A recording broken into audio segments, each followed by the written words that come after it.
opening the door for a queen's pawn structure or a flank attack. This pawn advance immediately contests central squares. Instantly opening lines for rook development, this knight boldly contests the center and prepares a flexible pawn structure, hinting at an English defense setup.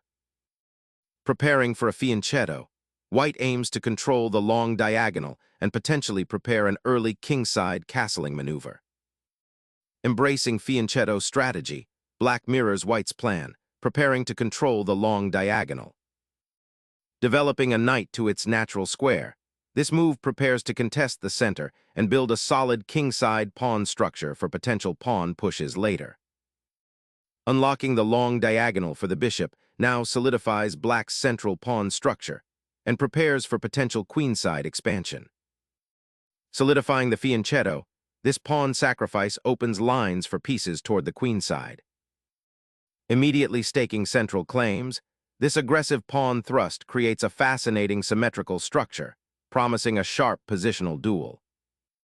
Fortifying the center with d3 supports the knight and prepares to expand on the queenside, aiming for a comfortable pawn structure. Securing central influence and preparing for pawn advances, this knight now actively contests d4 and prepares to join the queenside struggle. Securing the bishop's retreat to the queen's side, this maneuver prepares to contest the central d-file and potentially support a kingside pawn storm or simply solidify the pawn chain by offering a defensive outpost for the minor piece, creating a more robust kingside structure. Solidifying the central pawn structure and opening a diagonal for the queen, d6 anchors the position and prepares for further queenside development, potentially challenging white's space advantage. Unleashing the queen this early can create delightful tactical possibilities, though it also exposes her to potential harassment, so be mindful of those developing knights and bishops. Immediately challenging the queen's protection of the d4 square, this knight boldly ventures into enemy territory, aiming to disrupt white's pawn structure and potentially open lines for future attacks. It demands white's immediate attention, forcing a decision about the knight's fate and influencing the subsequent development of both armies. Securing the a1h8 diagonal with the rook's repositioning, white opts for a subtle but potent counter to black's aggressive central pawn push, preparing to contest the crucial b-file and potentially develop a queenside initiative. Initiating an aggressive pawn storm on the kingside, black signals a direct assault, aiming to pry open lines and expose white's monarch. This gambit of space, however, potentially weakens black's own king's safety and creates targets for white's pieces should the attack falter. Guarding the kingside from potential knight incursions and preparing for a pawn push, white solidifies their structure, though it slightly delays piece development. Securing the b-file for future ambitions, this maneuver aims to counter white's queenside pressure and prepare a pawn storm on the kingside, disrupting the harmony of white's well-placed bishop. Asserting central influence and liberating the queen's diagonal from the e-pawn's prior confinement allows white to prepare for potential queenside expansion. This maneuver simultaneously fortifies the d4 square and opens a pathway for the queen to potentially support a future b4 pawn push, aiming to disrupt black's imposing queenside structure.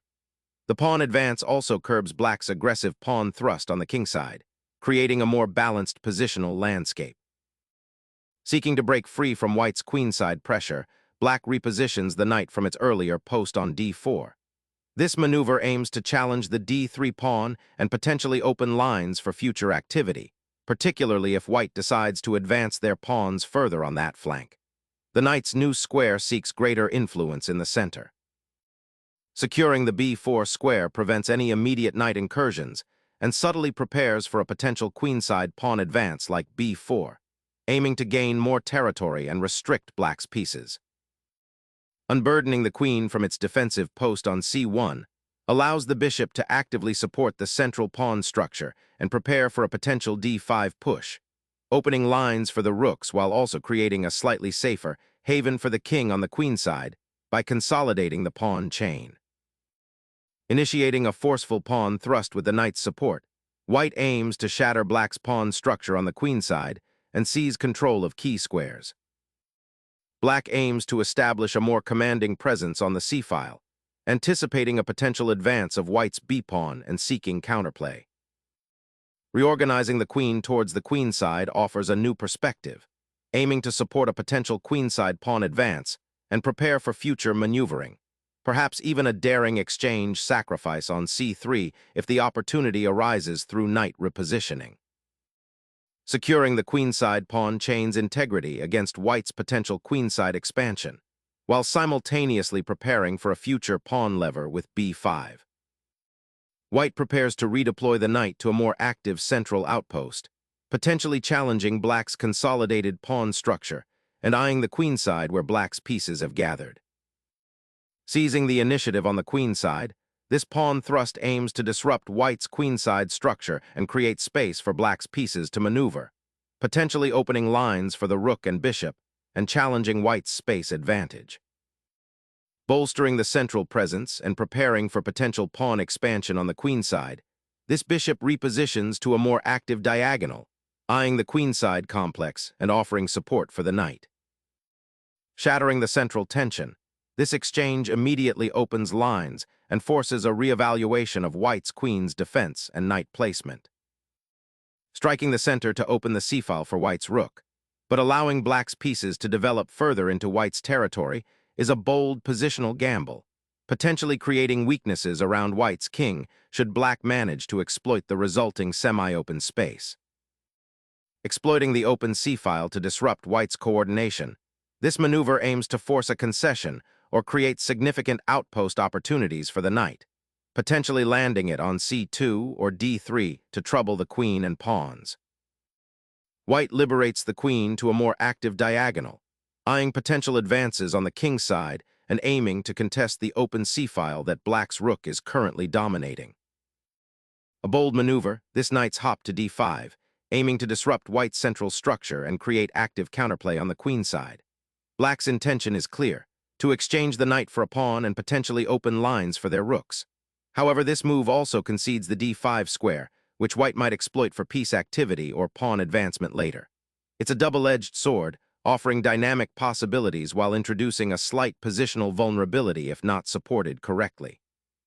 The tension in the center intensifies, forcing white to carefully consider their response to maintain their solid pawn structure and coordinate their pieces effectively. The pawn chain on the queen side is about to dissolve, potentially opening lines for black's rooks and allowing their queen to become more active. White gains a passed d-pawn, a valuable asset if it can be supported, but it also creates a potential weakness on d3 that could be exploited later. The exchange of pieces simplifies the position, which might favor white if they can mobilize their central pawn structure, but it also reduces white's attacking options against the black king. Emerging from the pressure of the queenside pawn structure, the knight embarks on a daring repositioning, aiming to disrupt white's central control and exploit the newly opened central files.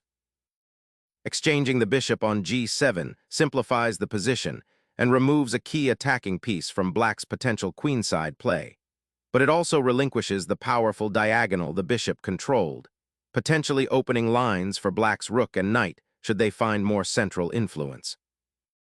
Shifting the rook from its precarious outpost, black aims to reposition this piece for a more active role, perhaps eyeing the potentially open h-file or supporting a future kingside advance. Pulling the bishop back to c3 is a nuanced maneuver, aiming to secure the knight's escape square on d5 while subtly preparing for a potential pawn push on the queen side, though it might also allow black to activate their rook on the c-file more comfortably if white isn't careful. Seeking to untangle the queen side and prepare for pawn breakthroughs, black repositions the queen, aiming for better diagonal scope and perhaps a future exchange of bishops. Unlocking the central expanse, white seeks to rupture black's compact formation by advancing the e-pawn, aiming to disrupt the knight's comfortable post and potentially open lines towards the king. The knight's sacrifice on c3 immediately addresses the central tension, aiming to disrupt white's pawn structure and open lines, particularly the d-file, for future activity. Reactivating the knight to the kingside, white aims to break black's central control and challenge the d5 pawn's forward march. This maneuver disrupts black's finely tuned queenside blockade and opens avenues for counterplay, potentially creating weaknesses around the black monarch by targeting its castled sanctuary through pawn pushes or piece activity. Pushing the pawn forward like that, while seemingly aggressive, fundamentally weakens the dark squares around black's monarch and opens a potential diagonal for white's bishop and queen towards the kingside. Consider how that pawn advance might be a magnet for white's pieces in the coming turns, rather than a strategic gain.